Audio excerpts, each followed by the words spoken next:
Сәлеметсіздер ме? Бүгінгі өтетін тақырыбымыз тіл философиясы. Осы тақырып аясында мынадай мәселелер қарастырылады. Бірінші, Гумбольдт ілімі, екінші, типологиялық зерттеу. Тіл философиясы тіл білімнен көп бұрын пайда болған. Тіл ғылымы дүниеге келген күннен бастап философиямен тығыз байланыста келеді. Алайда тіл философиясы осы атауға 19 ғасырда ғана ие болды. 19 ғасырда Еуропа халықтарының салыстырмалы тарихи грамматикаларын жазумен қатар, тіл философиясының ғылым саласы ретінде қалыптасып дамуына, өзіндік объектісінің айқындалуына көп көңіл бөлінді. Бұл дәуірдегі тіл философиясының алға қойған мақсаты тілдің табиғаты мен мәнін, оның қоғам өмірінде алатын орны мен қызметін, ойлау мен адамдардың рухани өмірі мен байланысын айқындау болды.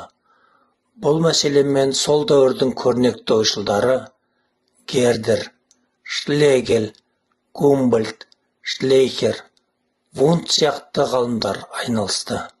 Бұлардың ішінде өз дәуір үшін де, кейінгі заман үшін де ең беделдісі Вильгельм Гумбольдт болды. Салыстырмалы тарихи тіл білімінің философиялық негізін қалаған Гумбольдт, салыстырмалы тарихи әдістің тіл зерттеу әдісі болып қалыптасуында зор рөл атқарды.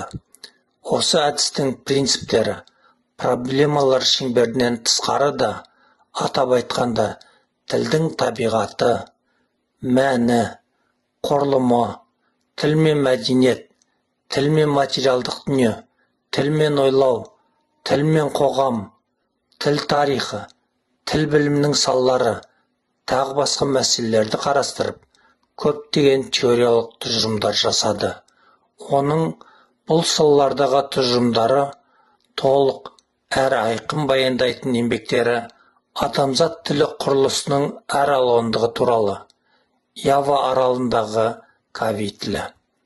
Гумбольдт бірінші болып тілдің ішкі құрылымын, оның халықтардың рухани өмірімен, ой-санасымен, мәдениетімен, тарихымен байланыс дәрежесін жан-жақты талдады. Өзіндік лингвистикалық, философиялық біртұтас сындарлы жүйе құрды. Зерттеуші тіл білімінің өзіндік философиялық базасы тіл философиясы. Тіл философиясының негізгі принциптері тілді адамдар әрекеті деп тану, оны халықтың ұлттық санасы деп есептеу. Гумбольдттың ойынша тіл әрекет, ол рухтың жемісі, рухтың әрекеті. Тіл үздіксіз даму үстінде, даму тілдің өмір сүру формасы. Тіл ойлау әрекетінің шығармашылық синтезі, бірақ сонымен бірге ол актив форма, ойлау әрекетінің құралы. Тіл мен ойлаудың бірлігі ажырамас бірлік. Халық тілі оның рухы, халық рухы оның тілі. Тіл жеке адамдардың сөйлеу арқылы көрінеді, бірақ ол жеке адамның табысы емес, халықтың табысы, жалпы халықтық туынды. Ғалым тілдерді типологиялық белгілеріне қарай жіктеу мәселесімен де айналысты. Сонымен 19 ғасырдың алғашқы жартысы компаративистиканың өз алдына дербес ғылым болып қалыптасып, өзінің зерттеу тәсілі мен әдістемесін жетілдірген, нысанын айқындай түскен кезең болды.